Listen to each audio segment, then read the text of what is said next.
Salut, c'est Marie-Noëlle Yoder pour Bible Tunes, la Bible pour ton quotidien avec Dieu. Voilà, la série sur Esther est terminée. J'espère que tu as pu apprécier la richesse littéraire de ce texte. Le livre d'Esther, c'est un livre fascinant qui représente tout de même un sacré défi pour les lecteurs chrétiens. Quand on le lit de façon croyante, en tant que chrétienne ou chrétien, il a le don de poser des questions dérangeantes sur tout un tas de sujets sur lesquels on n'a pas forcément l'habitude de méditer et sur lesquels il n'y a bien souvent pas de réponse facile.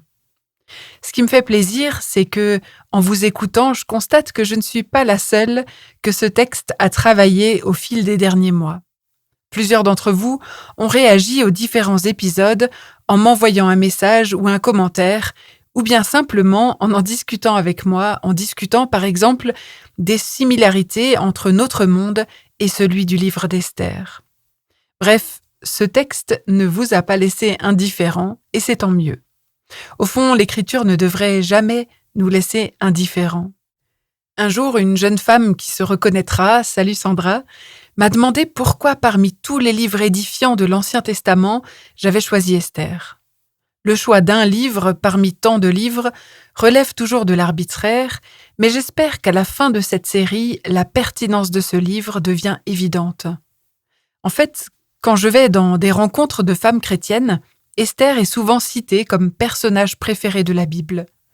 Et je suis à chaque fois surprise, parce qu'Esther a vraiment sa part d'ombre. Je suppose que ces femmes ont son courage et sa détermination en tête, et pas le double massacre qu'elle ordonne. Je constate que c'est souvent la version Bible pour enfants qu'on a en tête, et pas la version qui se trouve dans la Bible. Bref, c'était un beau défi de parcourir ce livre ensemble et d'en redécouvrir les contours. Certains d'entre vous ont regretté que l'on n'y retrouvait pas le même ton que dans la série sur la lettre de Jacques. Mais je crois que c'est précisément cela la richesse de l'Écriture. La Bible parle de multiples manières. Et être des lectrices et des lecteurs de la Bible, c'est en quelque sorte apprendre à comprendre plusieurs langues. Apprendre à être réceptif aux différentes manières de parler de Dieu. Quand on étudie un livre, il y a toujours des ressources qui nous marquent plus que d'autres, et j'aimerais en citer 3 parmi d'autres, 2 en français et 1 en anglais, qui ont été vraiment inspirantes pour ce travail. Tu trouveras aussi les références dans les notes de l'épisode. La première, c'est un travail monumental fait par Alfred Kuhn dans ses encyclopédies des difficultés bibliques. Le volume 2b est consacré à Esther et ce qu'il propose dans chacun des livres de cette collection, c'est de lister les questions que l'on peut se poser à la lecture d'un texte de la Bible et les différentes réponses qui ont été apportées par des éminents théologiens. La deuxième source, c'est le commentaire inspirant de Jean-Paul Morlet. Le livre s'appelle « 10 éclats d'étoiles, un commentaire du livre d'Esther ». La troisième et dernière ressource que j'aimerais mentionner, c'est celle qui m'a le plus inspirée pour cette série. Ce sont les conférences de Marion Anne Taylor. Elle donne 11 conférences, toutes plus délicieuses les unes que les autres. C'est des conférences qui sont en anglais et on peut les retrouver sur Audible ou sur Spotify. Pour ce bouquet final, j'avais à cœur de mentionner mes sources, mais aussi à cœur de vous laisser la parole, et 2 personnes m'ont laissé un message audio que je te propose d'écouter. J'ai suivi avec beaucoup d'intérêt la série sur Esther dans Bible Tunes. J'ai beaucoup apprécié en particulier tous les éléments de compréhension qui étaient mis en avant. Je pense notamment aux liens historiques des peuples auxquels appartiennent les personnages dans cette histoire assez incroyable, de voir qu'il y a des enjeux qui transcendent vraiment l'histoire des personnages, mais qui s'inscrivent dans toute une histoire passée compliquée. J'ai aussi beaucoup apprécié le fait que les questions difficiles, les tensions étaient mises en avant, aussi mises en lumière par Marie-Noëlle, notamment par rapport aux réelles intentions des protagonistes.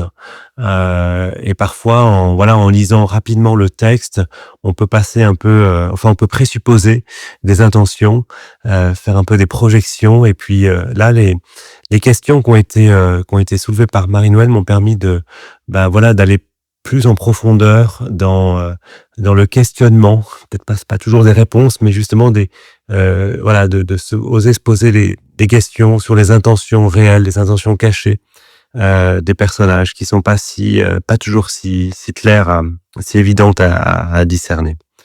Et puis il y a aussi un élément qui m'a tout spécialement interpellé, bien sûr, à travers ces méditations sur Esther, c'est l'actualité.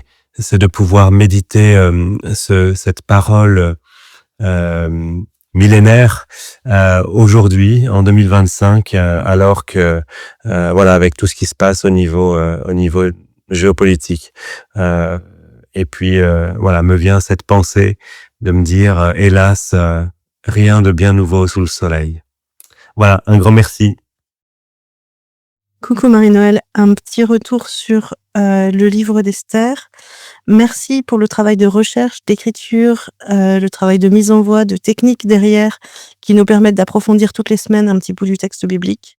J'ai à chaque fois hâte d'écouter le nouvel épisode et du coup ça fait désormais partie de ma routine du lundi matin en allant au travail. Et je trouve que c'est une très bonne façon de démarrer la semaine.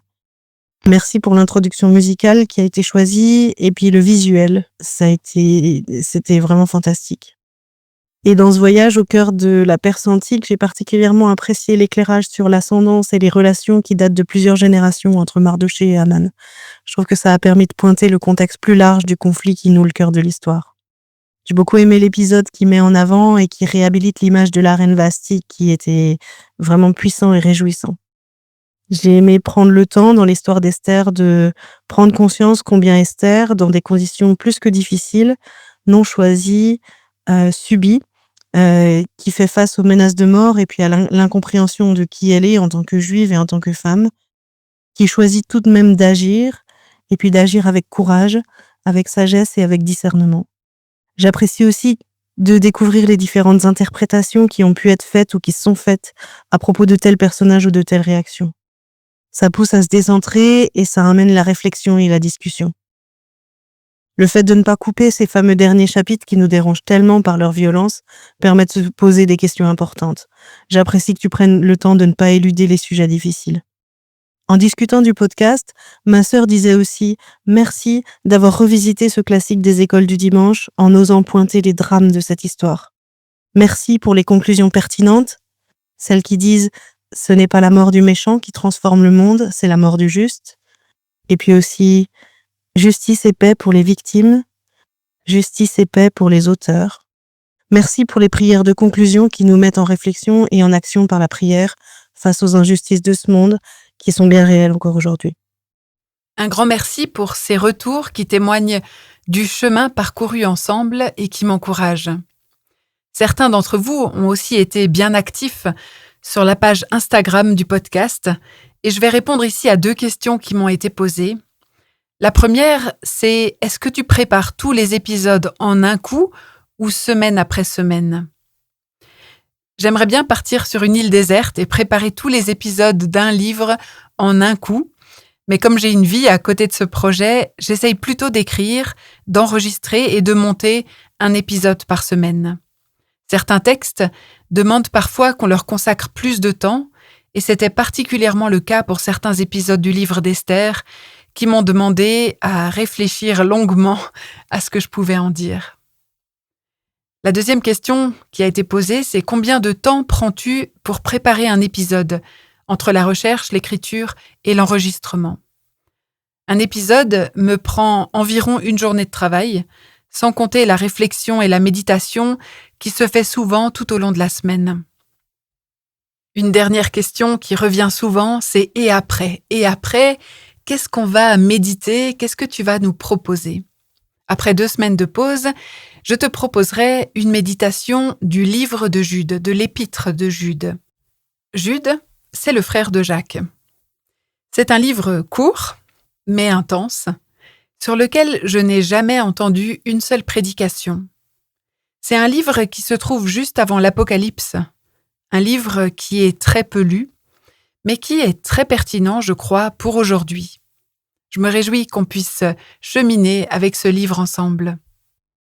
Je voudrais exprimer aussi ma reconnaissance ici parce que 2 fondations ont décidé de soutenir BibleTunes et de couvrir les frais de production de ce podcast.